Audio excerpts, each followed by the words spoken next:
it finally happened. We got a frost, and it's safe to say my tomatoes are dead. Can y'all see that? They're gone. Even the ones down on the ground down there, they're gone. And my sweet potatoes over there, they are gone as well. So I will dig them up. I don't know how low it got last night. I know it got to the 20s. Y'all see, I still had some green ones on there. But I'm pretty sure they won't bounce back from this. I had a couple of times where I had some leaves to do that, but then they sprouted some new shoots. And kind of, they were okay. But yeah, this time I don't think so. Show y'all an update on my cold crops. If I can get out the way. That's my Swiss chard and my kale. Of course, the cold didn't bother it. Same thing right here with my broccoli. You'll see it's growing nicely. This is something. I know those over there are Brussels sprouts. This is something I can't remember. That's my collard plant from last year. It seems to have just really taken off. You can see how big the leaves are. As big as my hand almost. Well, this one's bigger than my hand. But it's fine.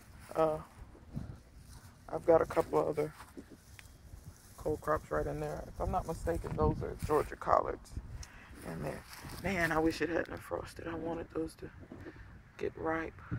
But they didn't. They're still firm. I think they're okay. I'll probably just cook them and make green salsa or something.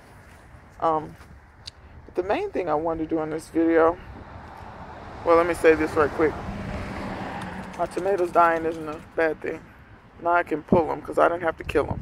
Nature killed them. So now I can pull them, and I think I want to plant some cauliflower and some flower sprouts, which is a cross between kale and Brussels sprouts. I want to plant those and some other cold weather stuff. I think I want to plant a little bit of garlic. I got a little down, but not much. I know I'm a little late on that, but anyway. Come here, Iris. Come here. Come here. She's gonna run away. Come on. Pull it. Pull it. Come on. Iris. There you go. Pull it. She's not in pool mode today. She's got her little Christmas sweater on. It's a little chilly out here for her. You gonna eat some tomatoes? Yep, she's eating them. You gonna eat some tomatoes? Yeah. Eat them. I'm gonna pull them up. These tomatoes, I am gonna save the seeds on. I'm sure the seeds will be perfectly fine. The texture on the tomatoes is probably crap. The seeds will be okay. Iris doesn't eat them all. She's just a piece. She actually dropped it and found the exact one that she dropped. I think the ground may have protected a couple of these tomatoes, but I don't know. I got a feeling they're all gonna just die. But anyway, that's not the main point of this video. Come on, Iris. We're going to go show the people. Well, actually, I'm kind of surveying the damage as well as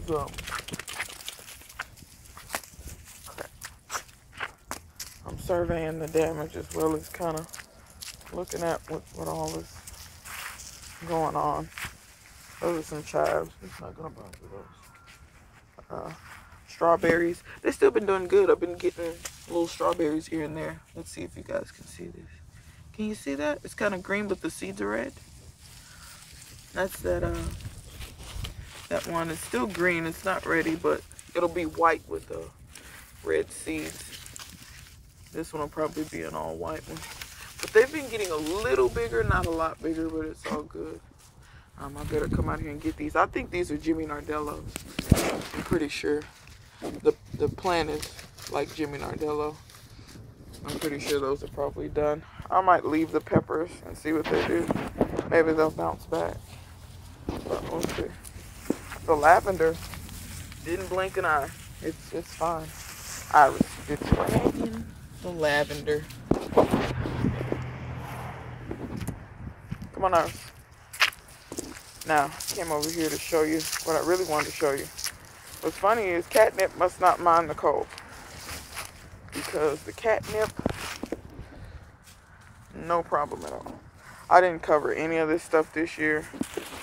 I figured it's established enough. It doesn't have to be covered.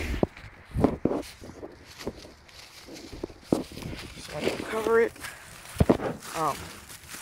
Still looks beautiful. But I know some people have been waiting. Look how pretty that is. Some people have been waiting on the orange taste test. And I'm going to do that really quickly. I'll test a couple of the kumquats as well, but it's a little story on the kumquats. So, I don't know.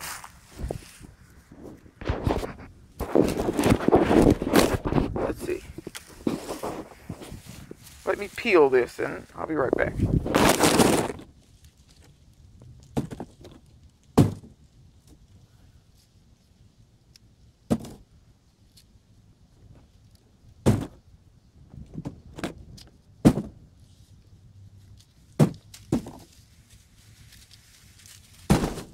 You guys are going to have to bear with me. I still have not fixed my computer.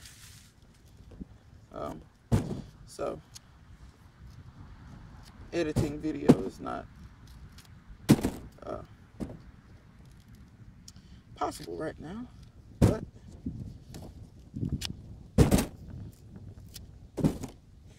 bring you what I can.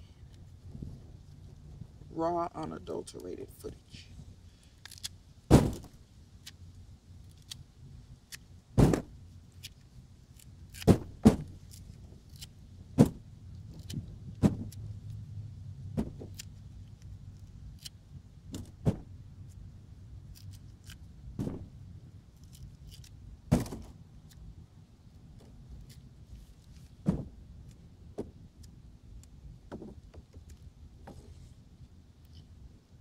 Alright, folks.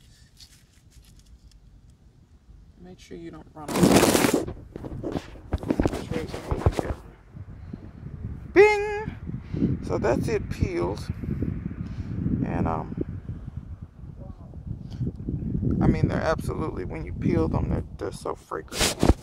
So I'm gonna break a segment off here.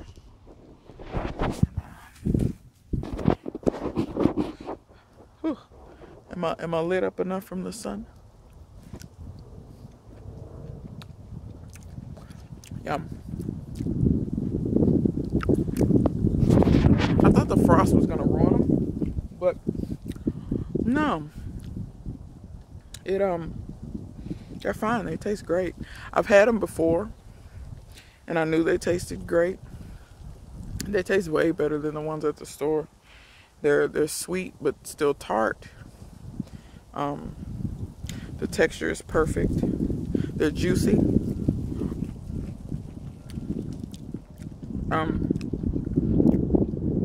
Not the easiest to peel, but I hear that they have, when they breed oranges or whatever, they breed for that, to be easy to peel. But perhaps that's why in the store, quite frankly, they taste like crap. I mean, you sacrifice one thing for another, I assume. Don't go too far. Look at her. Can you guys see her pulling me? I don't know if you guys can see that or not. I've got her tethered around me. But great oranges. I got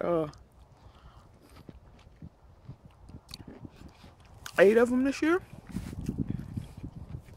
and I still have like 3 more. I have been saving them purposely to do a video on tasting them. So yeah, but yeah, they're great now. something on the camera. Orange peel on the camera. Anyway, honey, what is she doing? I hope you're not getting any ants. Make sure you don't get any ants. It's like having children that don't speak or listen. Well, some kids don't listen. But anyway, the kumquat. Oh, goodness. The kumquats this year, guys, I don't know what I did. They are sour. I mean, like, ridiculously sour. And I know Deborah was like, show the kumquat munching. I will eat one, but that's probably all I can stand. Because, guys, they're so sour. Like, the skin is usually sweet and the inside is slightly tart, but this year, those things are acidic.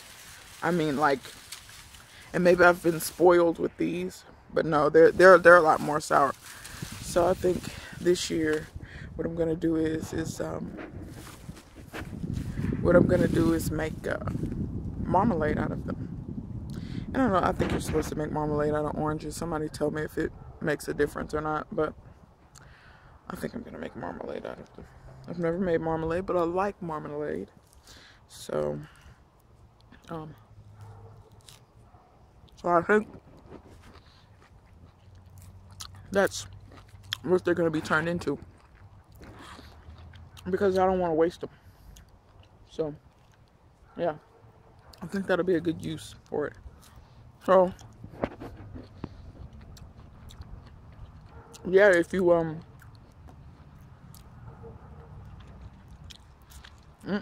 if you don't have an orange tree, if you have space for one, maybe you should get one. My tree's not very big at all because it's in a container. This proves that you can grow oranges and they will bear fruit in a container. My container is not big enough. I am going to repot this tree. It needs to be repotted, I feel like, especially if I want more fruit. But this being the first year that's bared, I'm very happy with what I got. And yeah, I would say if you see a navel orange tree, I got mine at Walmart, but they had them at Lowe's. If you see one, I would say grab one, especially if it's on sale like mine was. My tree was originally 35 bucks. I got it for $5. I got 8 oranges out of it like 2 years later. I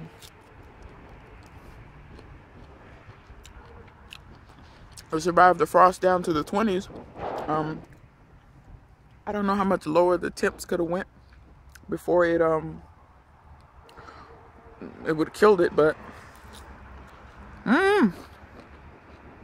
seems pretty hardy.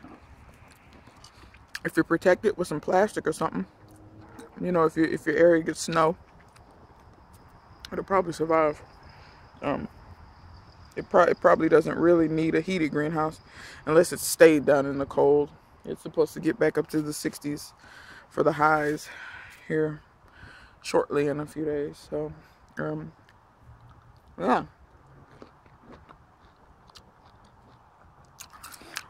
I was trying to eat that orange slow because I know these sour kumquats are coming next. Oh God. Maybe I'll be delightfully surprised. I'm scared. I've already had like 3 or 4 of them. Every last one of them has been, it's been borderline abominable. But anyway, I think that's the neighbor. What's she back so fast for? Anyway, being nosy. Okay, here we go, folks.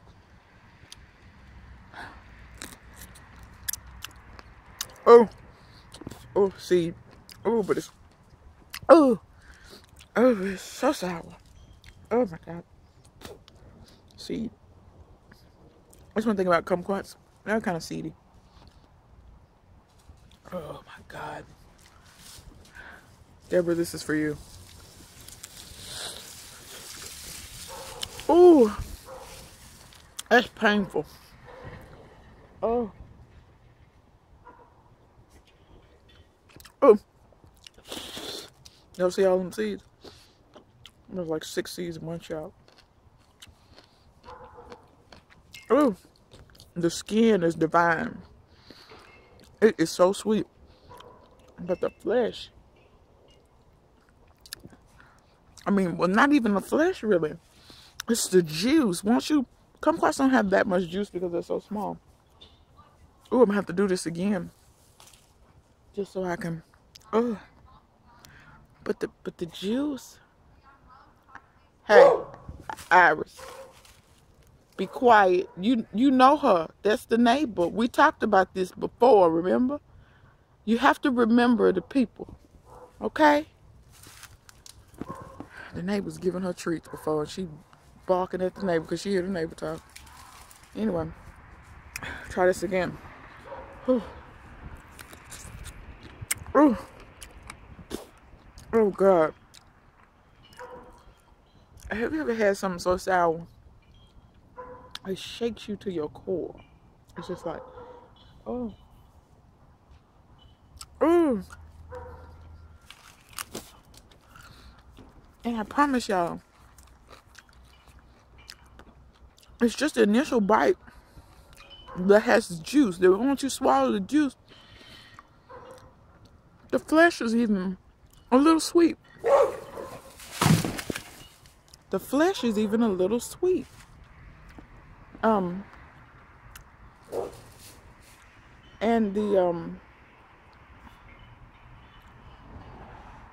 there's a dog that I saw a few weeks ago, and somebody's dog is that has a collar. But the poor dog, I hope it hasn't been out here in this 20-degree weather all night. Some people have no business with animals. But anyway, the flesh is actually somewhat sweet, and the skin is sweet, but that juice is, but I think it'll make an amazing marmalade. I don't think it'll need much, maybe a little sugar. I don't even know what all goes in marmalade, but I think it'll make a great marmalade out of these. Because these, I can't take that. That sourness is just pungent. I mean, there's no other way to describe it. But that's it for this video. And I'm probably like really close. My arm's getting tired. That's it for this video. And I'll see you guys later.